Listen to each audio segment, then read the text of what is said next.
Hello everyone, তো প্রত্যেক স্টুডেন্টের জন্য এই ভিডিওটা যে আমরা সব সময় কি বই পড়ার কথা অনেক টিচাররাই বলে কি তোমরা বই পড়ো। তো আমরা বই পড়া বলতে একাডেমিক বই পড়াগুলো বুঝি, মানে বই পড়া বলতে যে ক্লাসে পড়ি সেই ক্লাসেরই বইগুলো পড়ি। কেউ কেউ আবার অনেকে এখন নোটের ওপর ডিপেন্ড করছে, নোট পড়ছে, কিন্তু অবশ্যই তোমরা ক্লাসের একাডেমিক বইটা তো পড়বেই।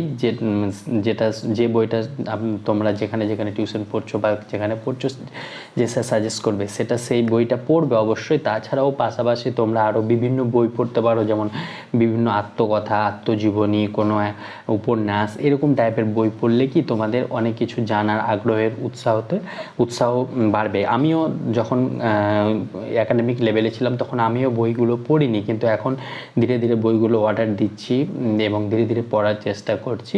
তো তোমরাও একাডেমিক বইয়ের বাইরেও বিভিন্ন যে শিক্ষণীয় বইগুলো রয়েছে সেগুলো তোমরা পড়তে পারো। বই পড়লে দেখবে মনটা খুব ভালো থাকবে, মাইন্ডটা শার্প থাকবে এবং অনেক কিছু জানতে পারবে।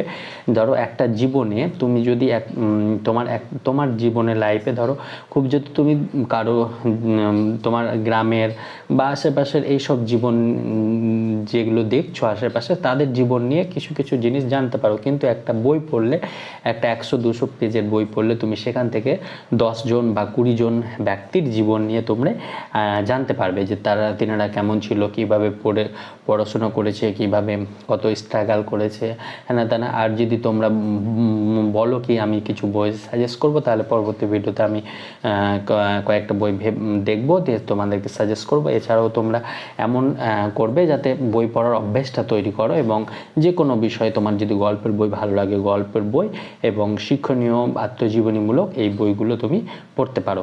Thank you.